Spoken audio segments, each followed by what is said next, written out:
Hello, everybody, and welcome to Mongoose Gaming, home of the Off the Wall Nerds podcast, or vice versa, however which way you want to look at it.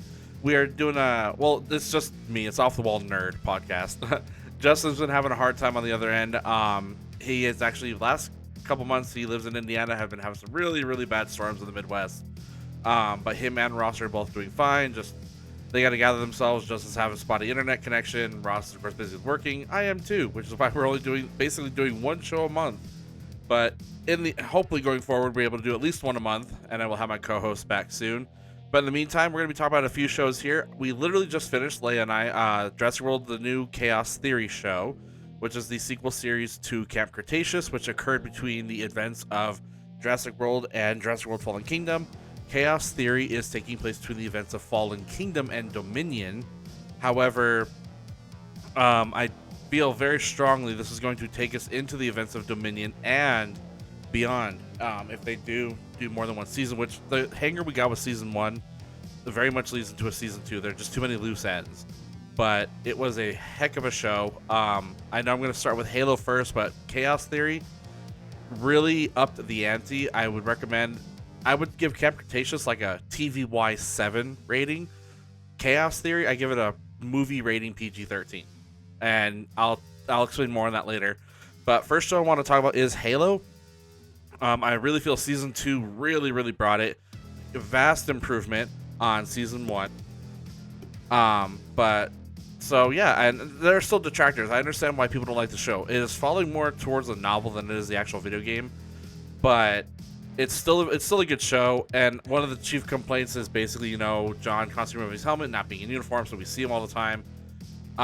So I get the gripes with it, but season 2 opens with John being now surgically separated from Cortana. She's not there in his head anymore. And it gets to the point where we see a new doctor in charge of the Spartan program. So this new doctor, he really comes off as like sinister, but at the same time, you feel he's kind of genuine. He does have an ulterior motive. It's the way Ackerson portrays himself is just like as calculating. That's what I'm looking for, calculating. So he's very calculating, but he knows when and who to side with when it benefits him, pretty much the way Halsey did. And as you notice, he has Halsey trapped per se. He keeps having Halsey meet with this little girl, and I'm assuming, if I remember correctly, the girl is a clone. Like, she just has the same kind of defect that the Halsey clone and previous clones have, where they just kind of short out, if that makes sense. And Halsey, of course, realizes this and is like, what's going on? So John has no one in his head. Halsey is captured, essentially. And yeah, so Silver Team is basically, how do I put it? Broken, but not, because John's, of course, now got his like emotional freedom. Kai is very much more emotionally open, and Riz is now also becoming more emotionally open. So it's getting really interesting now with the Spartans essentially losing emotional control. But it definitely, if you can guess, if you haven't seen it yet, by the way, spoilers, it hurts them in the long run.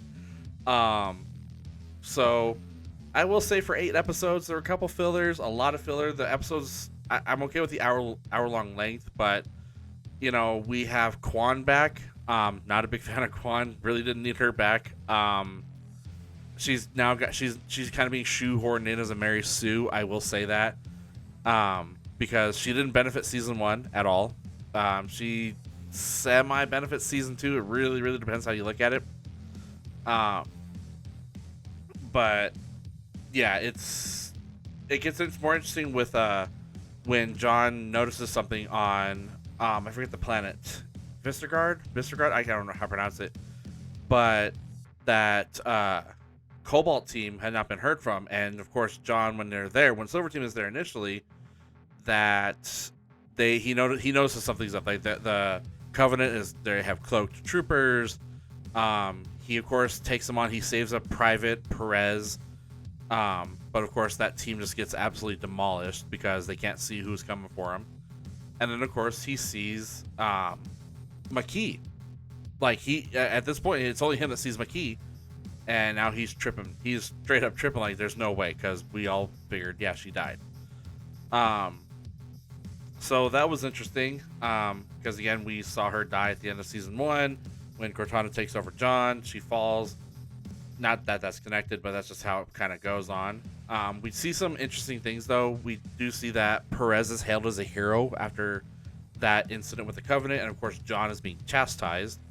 So, John is basically relieved of his duties as Master Chief, and Kai actually ends up taking over for the new Spartan 2 program leader. And that's all being done, the strings being pulled is basically Ackerson is just, again, he's a puppet master, but at the same time, again, I feel his intentions are better than Halsey's. But again, Riz also being more most available, so now Riz and Kai are kind of like becoming friends. But Vanek is just Vanek. Like, he's still his hard-ass, hard-nosed self, so I can at least appreciate they kept one of the four the same. But we get to see the fall of Reach, and we get to see that Reach is being attacked because as John went out on his own to find out what happened to Cobalt team, is exactly what's now happening on Reach. There's already basically an entire strike team, or however they want to put a battalion of the Covenant on Reach, and that becomes very much apparent when all hell breaks loose. John's with Perez, and they're running through the streets as the Covenant's attacking. I want to say this is like trying to find, I don't know how to put it, not the Holy Grail, but just John's missions when this whole thing happens on Reach is that he goes, I need my suit. I'll liken that to Iron Man. It's like where Cap tells him, put on your suit. So of course, when they don't have their suits, they're as vulnerable as a normal human. They just have the super strength and speed. But again, spoiler, John makes it out. But the Fall of Reach was really interesting. Oh my god, I'm drawing a blank on Miranda's dad's name. Is the Admiral? Yeah. Oh my god, I am drawing a blank on his name because he had one of the best badass sacrifices when they're trying to get the last couple ships off of Reach with civilians and all that. Perez is on the ship. And I don't want to say his name was Halsey because I don't think he kept. Anyway, but he had the send off where they're trying to get the ship fueled and the Covenant's just there. And I'm not familiar enough with how the Covenant acts, but it's like they literally just walk up to him. No, they don't even have their guns drawn. And he does the whole got a light thing and blows the platform. Gets the ship out of there, blows the platform. He takes himself out, but the ship gets out of there, and it saves them. Again, with Perez basically being the war hero. But John, Riz, Vanek, and Soren, who's now also there, they're holding down the other side of the platform. They see Halsey, they get her because Soren is quote unquote working with Halsey. And of course Ackerson's there. So, but we get a death that hurts. Vanek dies, and he died the way he wanted to, as a soldier in the line of duty. But I was really hoping I'd keep Silver Team together, to see Vanek come out with his own be loose with his emotions a little bit. But because I could honestly see if they kept that going, his thing would have been like a puppy, like. Riz was talking about her emotions, is wanting to be more out there. Kai is definitely being a woman, kind of trying to be girly, like she was in season 1, dyeing her hair. And then I could have totally seen Vanek just holding a puppy. But he goes out like a warrior, with one of those grenades, and damn. I'll give them credit. This is definitely now with season 2 the way it's going. And season 2, the thing is, the theme is Halo. It's find the Halo. Like, they just jump straight into it, and we see, as I mentioned, the fall of Reach. Reach is gone. Well, I don't want to say gone, but they just talk about how Reach was attacked. They fell, so we get the fall of Reach without seeing the fall of Reach. And I think I'll give them they handled it well, because the Spartan 2 program is still training. They're training for some mission that Kai sees is a suicide mission. Like, she's run these simulations time and time again, and her team just doesn't make it. They make it to the control room, a couple of times to basically complete the objective, but they do not make it off in any way, shape, or form in any simulation. So then they go through another simulation, and she notices that there's no resistance coming out, and she's like, she goes to Ackerson, not Ackerman. She goes to Ackerson, and kind of, gets the answer out of like, yeah, he rigged the simulation to give them a false sense of hope that they're getting out there alive. It's like, okay, dude, bro. Like, we get it. If these were your babies, you're sending your kids out to be killed. It's like, damn, dude. So, but they go on this mission to, of course, plant the virus and take out one of the Covenant ships. At this time, Makee is 100% out there. Now, John knows she's alive. I know Halsey at this point is, I believe, aware. And of course, the side story, I hate to say it like this, but side story of Soren's son was taken. And of all places, his son was taken by the USNC and the UNSC, sorry, whichever one. Oh man, I get my acronyms mixed up with them. The UNSC, there we go. But his son is taken to a Spartan boot camp. So that doesn't go well. And the big thing with this one is, aside from the Covenant, is they handle this one well, the Flood. So for the diehard Halo fans and all that, the Flood is 100% here. Scientists not sciencing is what caused the Flood. Good God. Somebody just had to touch it. Somebody had to touch it and open it. And there it is. It's like, come on. No gloves, no like exosuit, nothing. It's like, come on. Did you learn nothing in biology? You did not touch the frog with your bare hands when you dissected it. Why would you touch this with your bare hands, have it open, and then not think, oh, something happened, when something definitely happened? Oh, man. But the Flood was handled really well. Turns basically everybody into a cross between, how to put it, Walking Dead zombies and Last of Us. Thank you. Leia over here giving me hints. But Last of Us and Miranda, 100% smart. She realizes it. But of course, the first round of this ends up being after the Thermopylae episode, or well, kind of in the Thermopylae episode, and then into Halo. But yeah, Parangoski is now my new favorite hated admiral. She came off she wanted to help John, and it's very much like, no, just she doesn't care if John dies. Like, she just is straight up, yeah. But lost my train of thought. Sorry, guys. But so with the whole Flood thing is, of course, we see it start breaking out, and I will say this: one of the sad part of the stories is that Soren, of course, is focusing on getting his son out. Again, that was just a side story, much like Kwan's was, but gets his son out of the boot camp, and his wife. Oh my God, I forgot her name. I watched it too long ago. I probably should have rewatched it, but I'm at least giving myself credit for remembering a few of these names. But his wife, of course, they all get it out, and she shuts the door behind him, and you're like, what the hell's going on? I kind of realized right away as she showed that she was infected, and that kind of that sucked, because she was 100% a mom, not like making excuses, kind of like Soren did. She didn't lose the objective of like, oh, we need to save our son, while Soren's kind of like sitting back. So yeah, I genuinely felt rough when she dies, because she sacrificed herself to save her, save Soren and her kid. But those two get out, and of course Kwan. Yes, I'm disappointed in that. But so they get out, and of course then it's focusing on the Flood in the lab, and that is going to be the way they left the Flood, because it takes out the command center. Ackerson gets out of there. I believe Halsey gets out of there too. Again, I would have had to rewatch at least the season finale, because when you say a lot happened, it's like, oh, it's hyperbole. No, a lot happened in this episode. But they take out so we go back to the Spartan 2s. They take out the Covenant carrier, but in the distance we see John going towards the Halo. That's why this whole war is happening outside the planet, because they all know now where the Halo's at. And while the Covenant is absolutely ripping the UNSC apart, they finally get the reinforcements in, And with the carrier taken out, it becomes easier. So then, of course, but you have the big ass battle right there. And then Jon is off to the Halo. And then Makee is also off to the Halo 2 with her personal bodyguard, who has been one of those honor above all type things, very much a Klingon in sorts.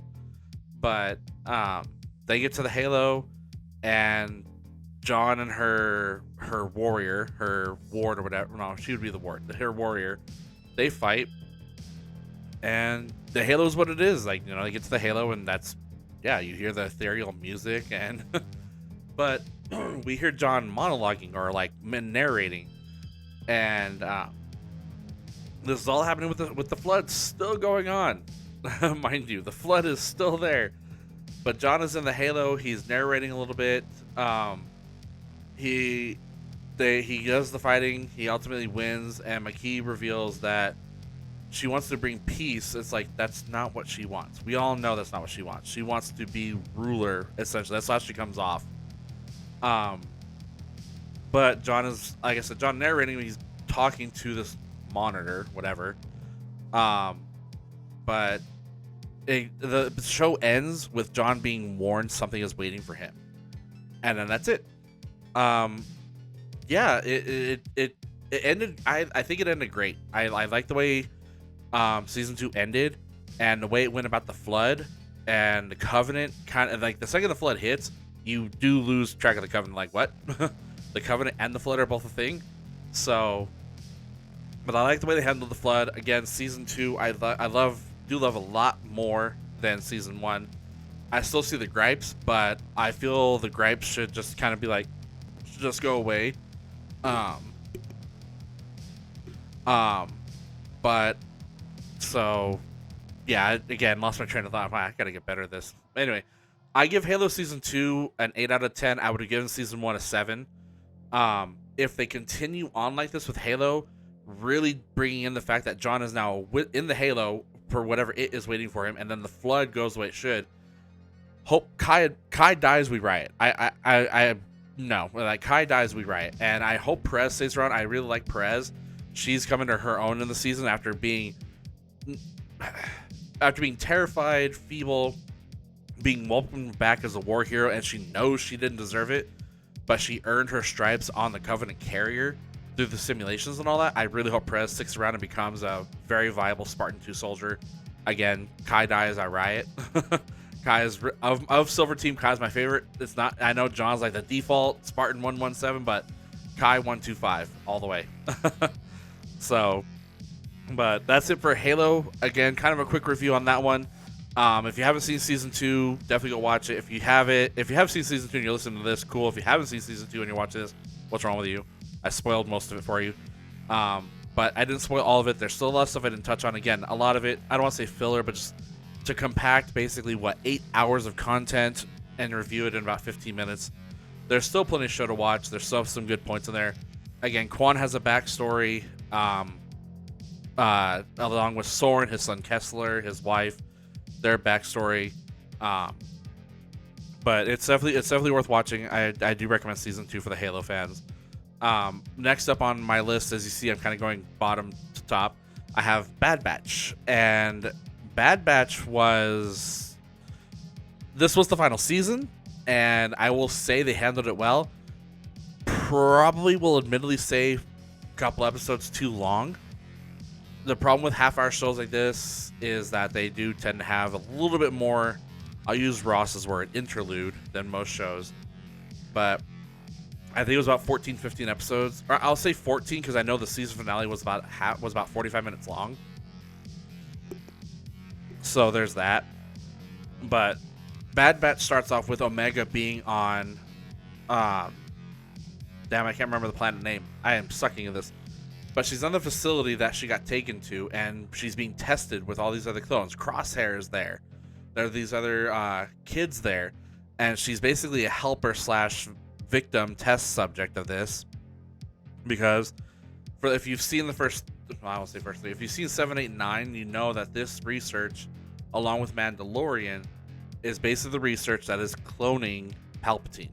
Now, I will say these shows are going about it much more tastefully than the movies did, because Rise of Skywalker, dumpster fire. But Mandalorian and Ahsoka and Bad Batch are handling this much better, building up to it, which I felt they probably should have done leading into the movies, but they just kept pumping. They pumped Last Jedi and Rise of Skywalker out so fast. But Bad Batch, Omega ends up getting out with Crosshair's help, and he does.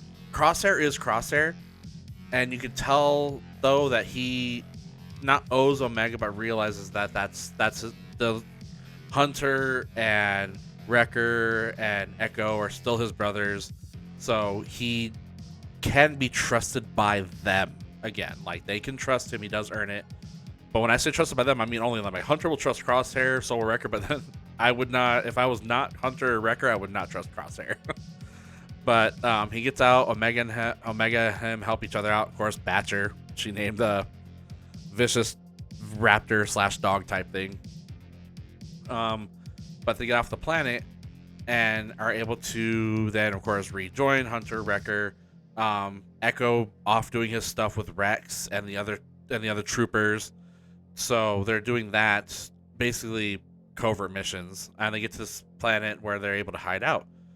But they do a couple surprises.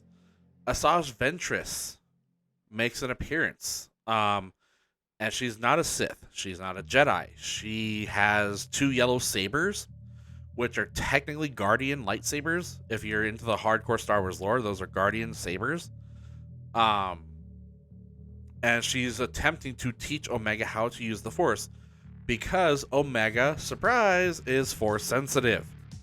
So I've always kind of hinted at that since season 1. I really, really wanted to see her use the Force, much like we get it with Sabine Wren and Ahsoka.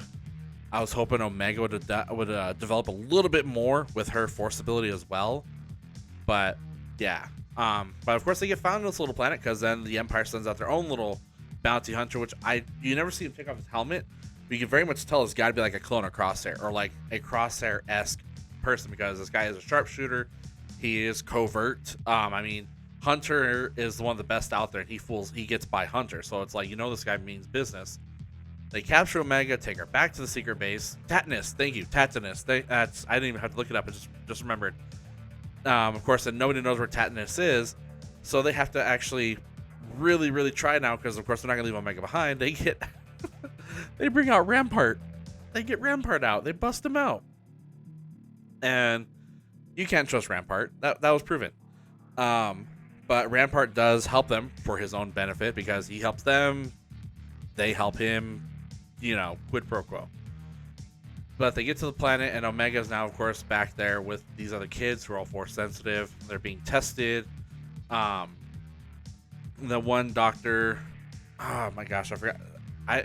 I say doctor because I honestly don't remember her name. I had a hard time following her name when I was watching the show, because there's Nala Se, there's Crosshair. So yeah, but Omega, being Omega with her training, finds a way to escape. They get a distraction because Echo makes his way to the base. He found his own way, and but he gets help from the doctor to try to get the kids out of there. And all hell breaks loose when they set this giant ass creature free. That creature just, of course, causes all kinds of havoc on the planet, causes the defense systems to fail, and yeah, it was pretty crazy actually. Like that, like you're like, who survived this? But backtracking a little bit, we do see that this super Crosshair, I know it's not right, but the super Crosshair is tracking down other stuff, and we do know that Rex and them are also helping Echo, trying to find stuff, and it's just digging deeper and deeper into the whole cloning of the Emperor, while they never directly actually say it, but it is reference to what Gideon was doing on Mandalore. The super clone troopers, or the dark troopers, were mentioned, so this does kind of tie in pretty nicely. And I'll be honest here, I thought it was looking pretty grim, because then Hunter and Wrecker join Echo, all hell breaks loose. That's what the Bad Batch does, and the good guys win. It was a solid finale for the most part. Again, the season finale is about 45 minutes long, but Rampart meets his demise. Like I said, he had his I didn't say this part, but he had his own motives, because he's helping them.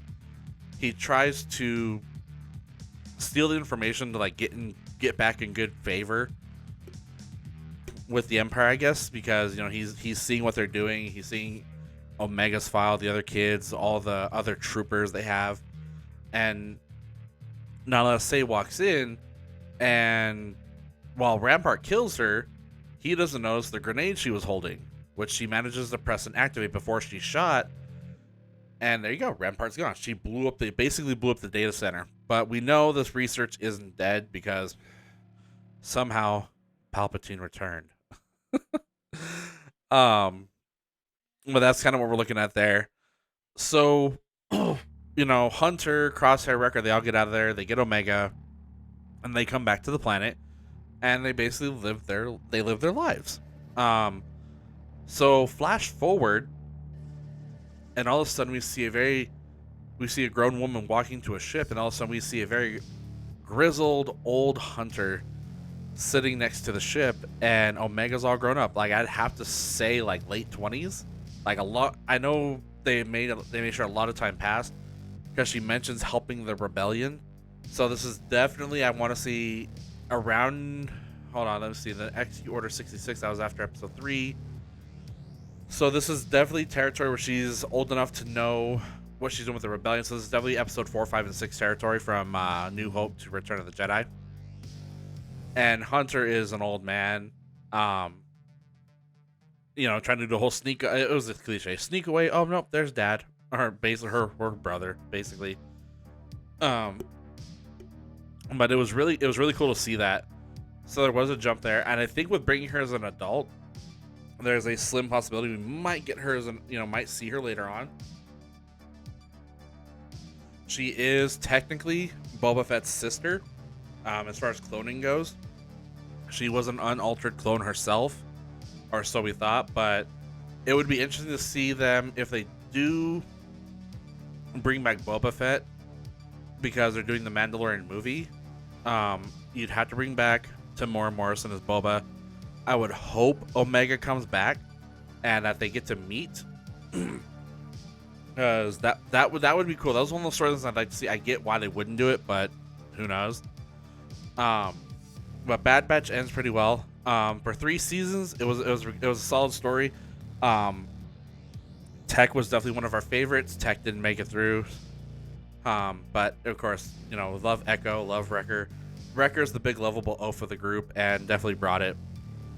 And kudos to D. Bradley Baker for voicing, I don't know how many characters in that show. But let's give D. Bradley Baker the kudos for voicing, I don't know, 1 million people, because he's the voice of the Clone Troopers. But I did enjoy Bad Batch. I give the season 3 an 8.5 out of 10 personally. There were some missteps. Could have been a couple episodes shorter,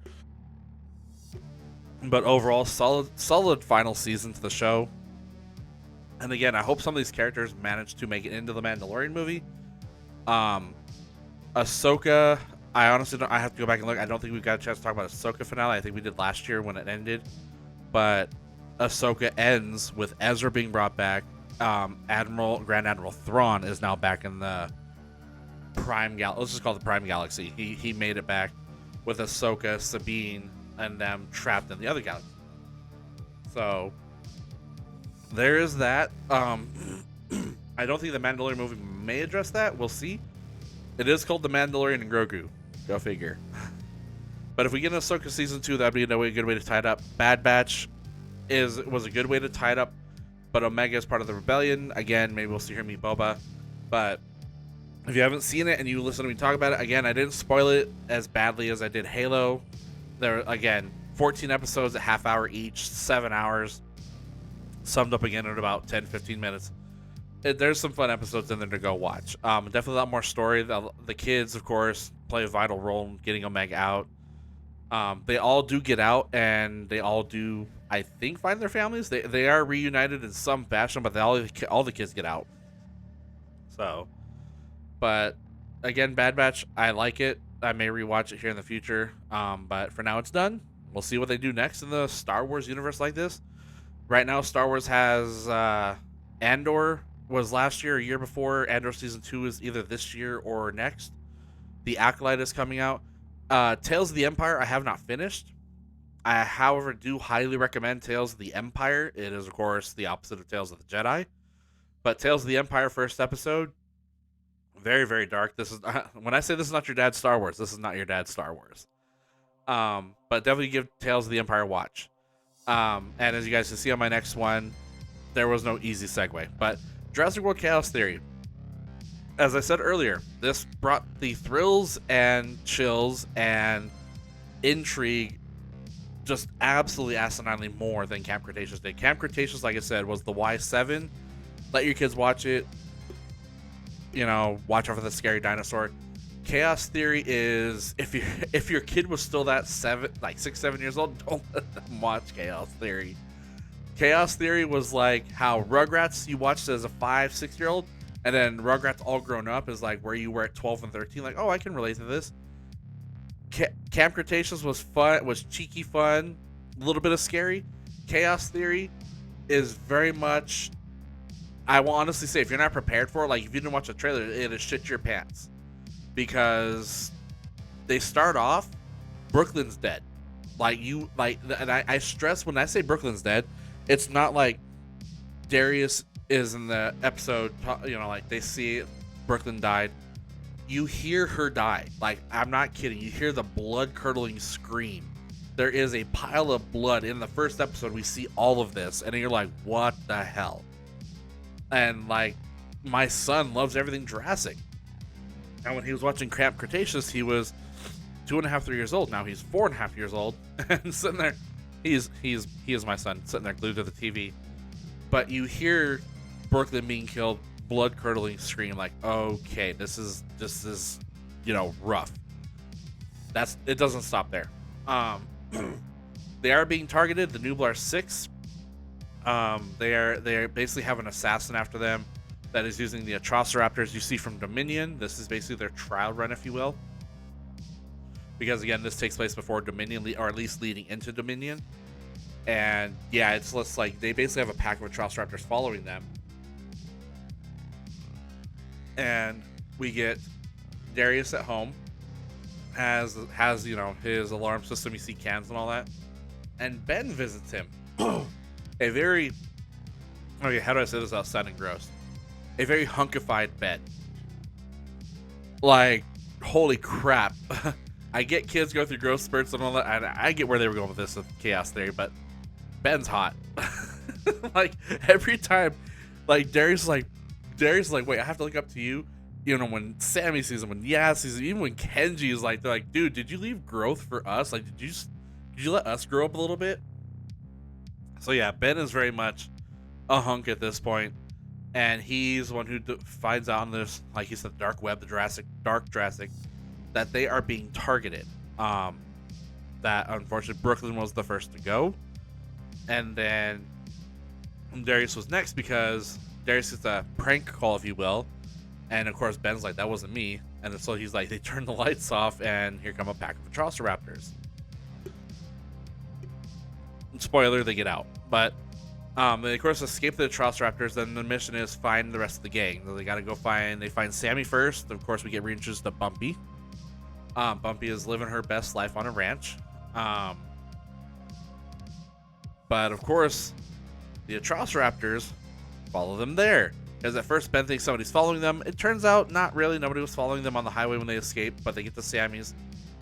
And yeah, it's actually pretty crazy because the Atrociraptors are being controlled by a whistle. Now in Dominion, we see them controlled by lasers and the sound they use, the hypersonic sound.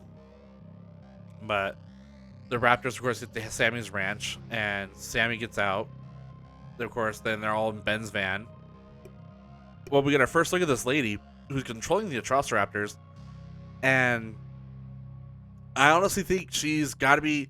I thought she was a robot at first. I literally thought she was a robot because she just had that very much straightforward robot motion, and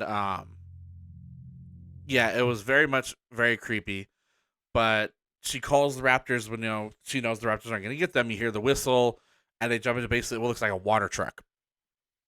And so, of course, the next thing is they go to find, I believe, yeah, they go to find Kenji. Apparently, Kenji and Darius are not talking because Kenji Kenji dumped Brooklyn. So let's just go with that. Kenji dumped Brooklyn. She, for whatever reason, went to go stay with Darius. It was just, left Kenji and then a whole, okay, yeah, I'm a friend, come stay with me. But Brooklyn was very much secretive, and we find out Darius was in love with Brooklyn. That's a story for another time. But Brooklyn again was killed by they say a rogue Allosaurus. This Allosaurus is actually really really scary looking.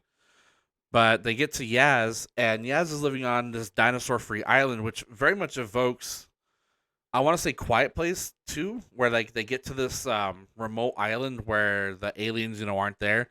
This is very much like you said, a dinosaur-free island is one way in and out. But it's chaos theory. What do you think happens? Dinosaur gets on the island and starts wreaking havoc, and like they aren't pulling the punches of this one. Like we see the first time we see Brooklyn. Okay, we hear Brooklyn die. Then we get to the other rancher who's pissed at Sammy. We see him dead, falling out of his truck. You're like, okay, how much further are we going to push this for a kids show? I do stress still at this point, kind of a kids show. And then we see this Beckel. I think it's called a Beckel spinal axle. Beckel spinal axle or whatever. A very weird looking carnivore. But absolutely terrorizes the island, and you see him straight up kill people. Like, straight up eats people. Like, I get that. That's the whole point of the Jurassic Park movies. Like, you see from Jurassic Park to Jurassic World Dominion, people get eaten and torn apart. But in a show that is CGI kind of for kids, you're thinking to yourself, like, wow, they wouldn't really do this. No, they do. And they don't just, like, show the person getting eaten. You see blood. Like, there's blood on the ground. You're like, what the hell is going on? So this is where Yaz and Sammy and them accept the fact that, yeah, they're being hunted, because then DPW workers basically meet them at the end of the bridge and pop Ben's tires, and they get thrown into the lake.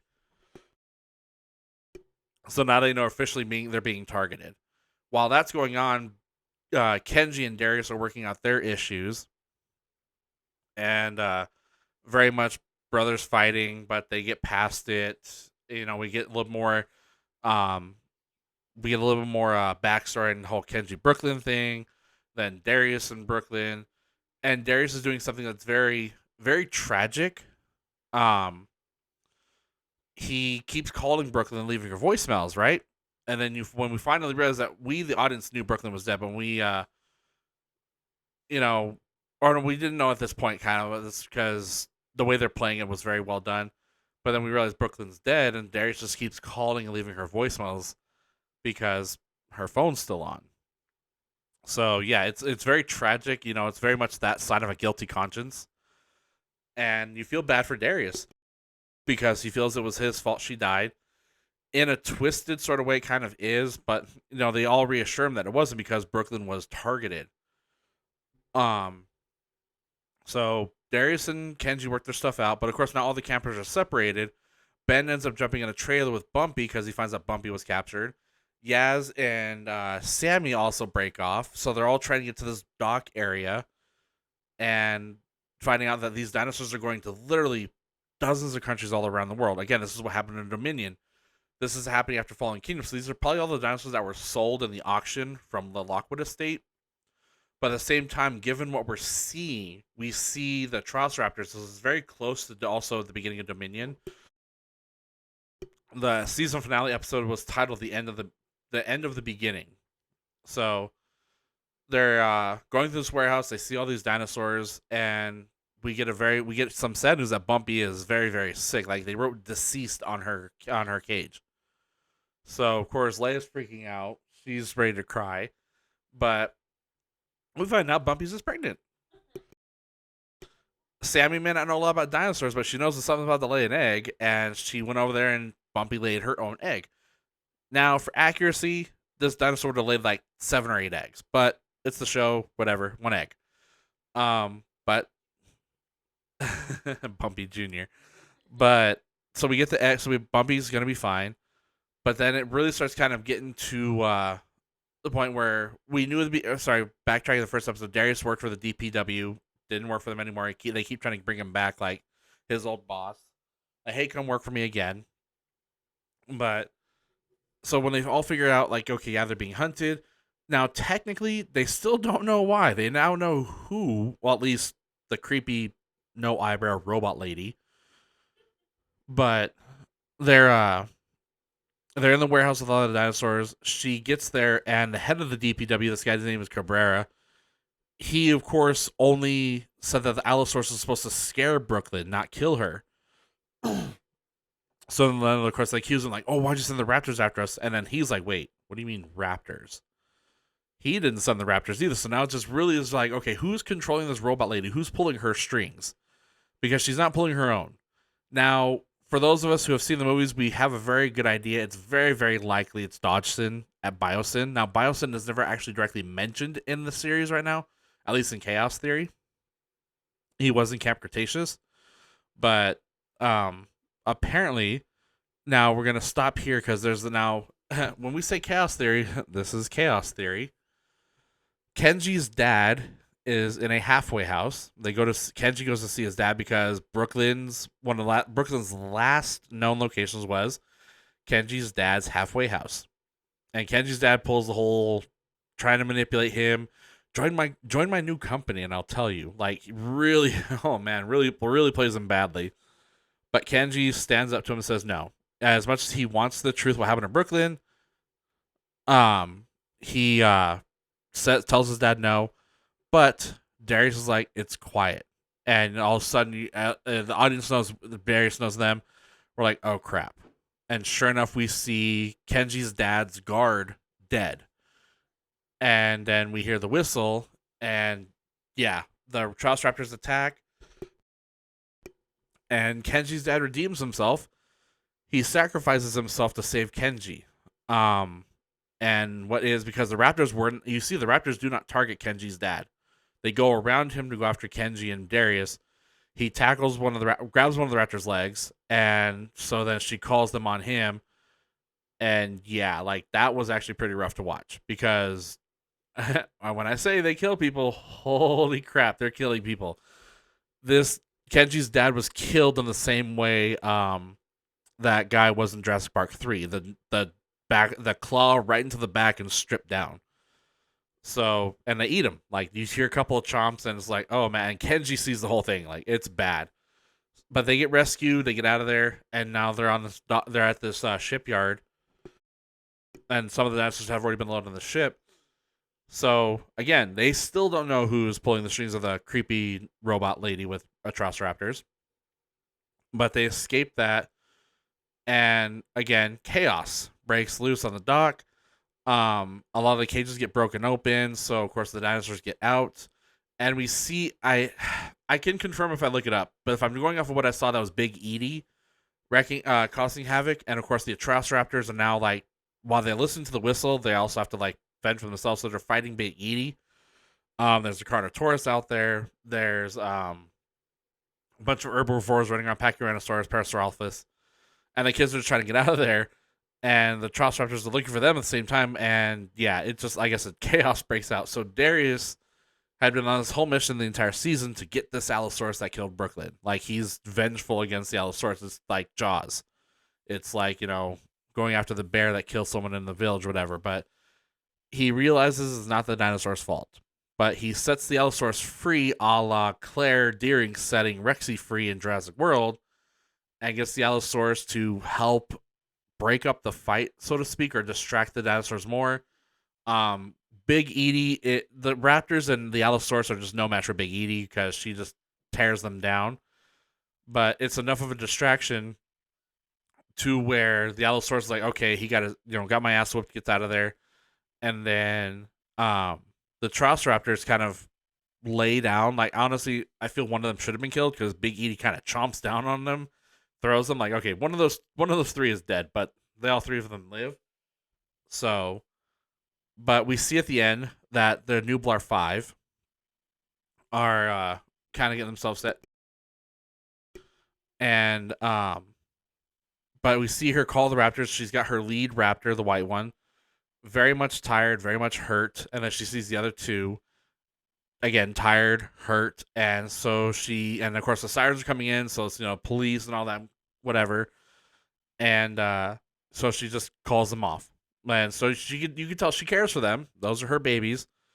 So she takes off, the Raptors take off, and of course the cavalry shows up. So they have a choice that are they going to get on this ship to find out where it's going, save these dinosaurs. So of course, these kids are going to do it. Ben's all, there's a Mama Ankylosaurus in there. He told this guy that saved him, Mateo. Mateo's the hero of the season. But Mateo helped them out escape earlier, and he was there to help them out now.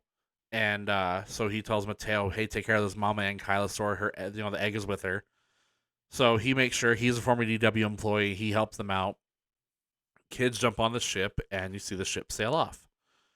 Then you see then it cuts to Darius's old DPW boss getting a text or getting a radio call that all guards need to be like on point or attention, because then they see that Cabrera, the head of the DPW, is dead. He was killed by the Atrociraptors.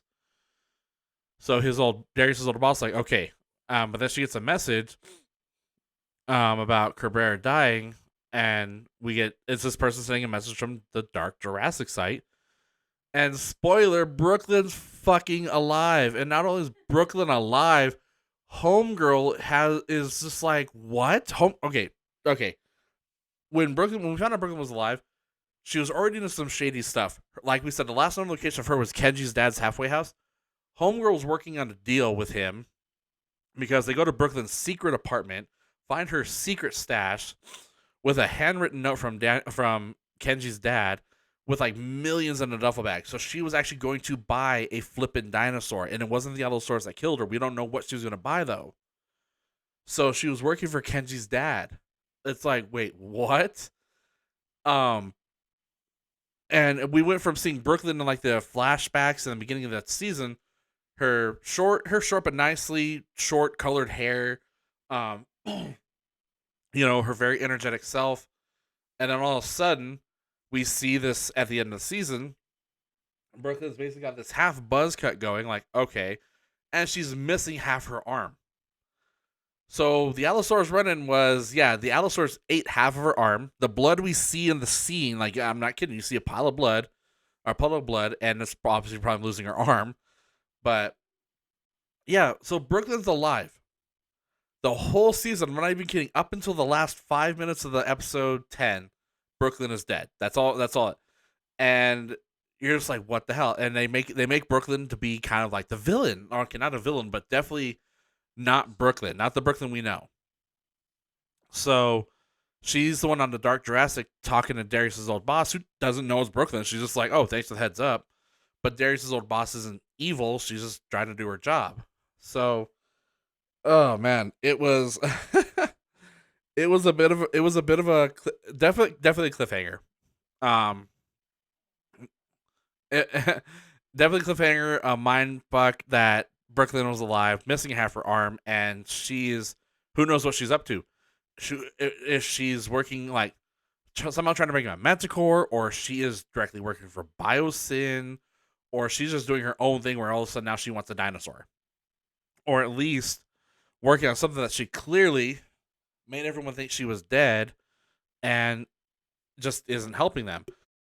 So I think Brooklyn got turned, but again, there's no definitive way to like kind of look at that. Like, all we have to do is wait for the next season of Chaos Theory. My guess is there is another season coming.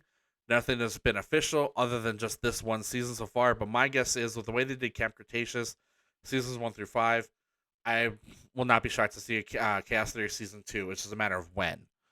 But yeah. But the thing is with Chaos Theory is that I don't know how they're going to do this, because Chaos Theory, the first season, I will say took about a week. In terms of like how many days, what time has gone by, I'd say 1 or 2 weeks. So again, this is leading in between from Fallen Kingdom to Dominion, but this is very, very close to the beginning of Dominion. So we'll see what happens there. But yeah, so that's that one. I give the season a 9 out of 10. Just because like I love the series. I love what they're doing with it, and yeah. So Halo I give an 8 out of 10. Bad Batch I give an 8 out of 10. Jurassic World Chaos Theory is going to get a 9 out of 10. Now of course there's been other stuff on. I did remember halfway into the podcast I was talking about Bad Batch. I wanted to talk about Fallout. So if you haven't seen Fallout, go watch it. I will try to get Fallout thing ready. I will probably try to do a podcast in a couple weeks. But Fallout's been out, of course, for a while now. Was a great show. Loved it. Walton Goggins. There was no one better than to play the Ghoul. So or to play that Ghoul particularly. But those are my thoughts on Chaos Theory, Bad Batch, and Halo Season 2. Hope you guys enjoyed all the shows. I hope you guys enjoyed this. Remember to leave a like, follow, subscribe. All my social media handles will be in the description. Yeah, so appreciate you guys tuning in. I don't know if I'll be able to get Justin back for the next podcast. I'll probably just do another one like this. Hopefully, again, you guys like it. But we'll see where Justin's at. We'll see where Ross is at. But until then, yeah, a couple of like local things if you're here in the Albuquerque area. I will be hosting events going forward, like raid hours, stuff like that.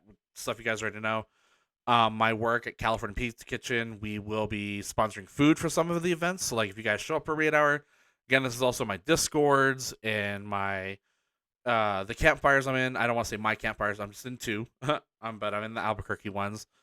But yeah, so yeah, free food at raid hours. Definitely try to get that thing to be a thing. I'll try to get food sponsored for like GoFest, stuff like that.